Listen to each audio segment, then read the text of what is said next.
I just got back from The Cat Returns, which is day 2 in the Ghibli Fest for 2024.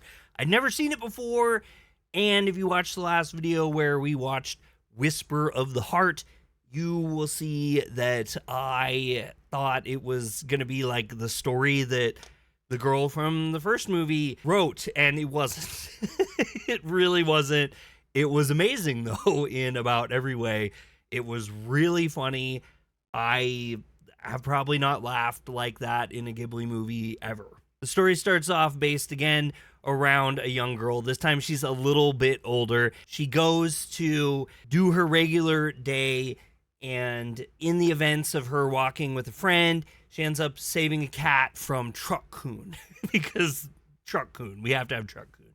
And the cat turns out to be a famous cat in the cat world. He stands up on 2 legs, he talks to her, and he says he's going to pay her back later. He's trying to carry a little box somewhere, and he goes and scurries off. Later that night, she wakes up to the craziest procession. There's cats walking down the street. They got lanterns. There is a cat secret service protecting this procession. Like, I'm not even kidding. They got, like, black chests with little, they look like they have bow ties, but it's just the black fur over with the little white patch. And they're protecting from just like regular cats, I guess, that don't walk on 2 feet. And it is the king of cats shows up, this scrangly looking, nasty, kind of dirtbag looking cat, really. And he says that his son has been saved by her, and because of that, she is going to have unlimited happiness the next day.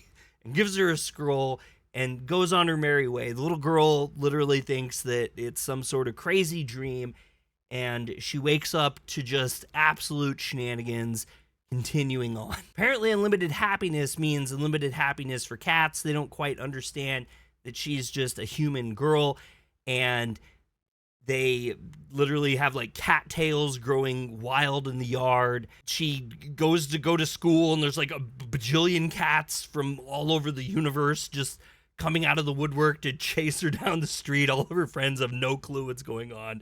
She has no clue what's going on.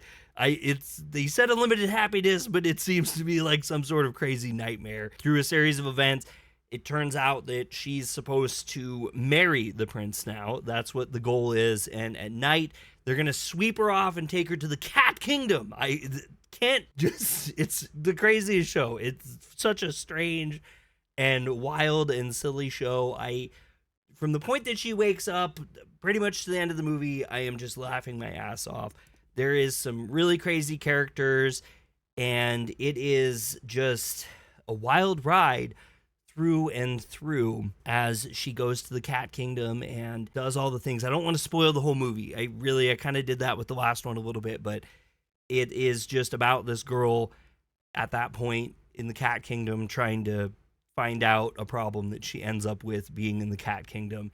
And she meets a lot of different characters along the way. There is some really notable characters. One of my favorite ones was this big fat cat, and they referred to him saying his name wrong. They called him Buddha, which means pig, like Buddha, and not Buddha, like eats a lot, and he is a giant fat cat. There's just, there's twists and turns with it. There's some of them, like you expect. It's a kid's movie. It's kind of easy to read. Some of them are just kind of off the wall, and the whole thing was just a wild and fun ride. So speaking of Buddha, what I really liked about this showing is that in the last movie, I was kind of complaining that, Fathom Events did this opener to it, and it was showing off some stuff about Hayao Miyazaki and doing kind of a behind-the-scenes look, but it was almost like Connected to the Boy and the Heron. This time, in this movie, they did it with the voice acting, and they showed how the voice acting was recorded, what the voice acting process looked like for all of the different characters and everything in The Cat Returns, and it was actually really, really good. Unlike the last movie, we watched this one in Japanese. Because of that, when we went to the theater, it was literally just us three. Nobody else showed up to it. I'm assuming people want the English releases. And, like I said before, Studio Ghibli has some really, really great voice acting on the American side, but the The Japanese stuff, I haven't watched one of these films in Japanese, and I just forgot it is just pure magic as far as voice acting goes. And seeing the behind the scenes, a big part of it was the king, and the king just has the most nasty, like kind of unruly voice. Just the voice acting itself allows you to really kind of just get a picture of this character. And it was like we almost knew about the king before we even saw who the king was or how he even fit into the story at all. It was really, really well done, and it was great to see how the voice acting is recorded for Studio Ghibli films, or at least it was back in this time. The other thing is, I talked about animation last time. I said it was a little bit rough, it was a little bit older Ghibli. This is the same, but it was noticeably higher quality.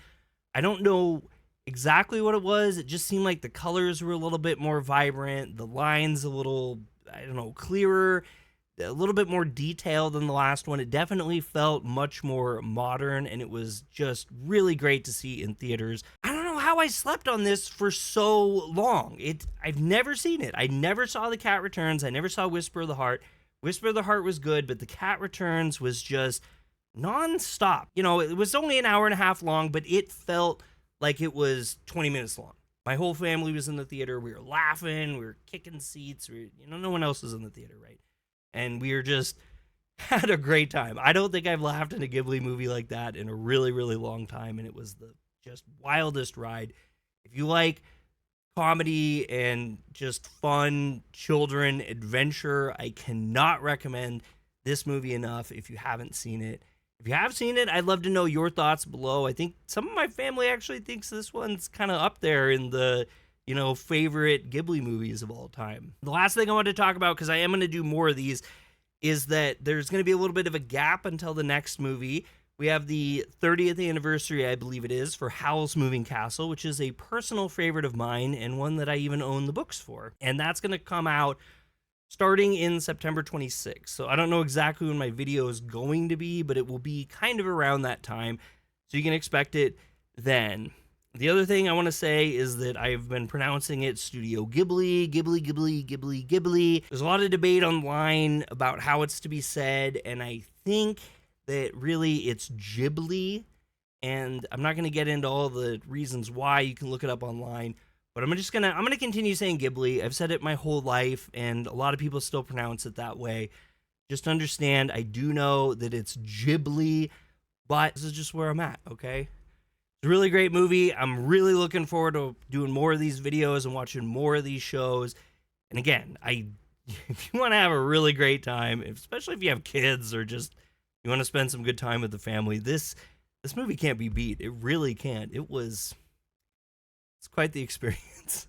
I'm Dre with Yokuso Otaku. If you like anime news reviews and gaming, subscribe to Yokuso Otaku. If you like this content, hit the thumbs up. If you don't, hit the thumbs down. Let me know you don't like it, and I'll catch you on the next one. Peace.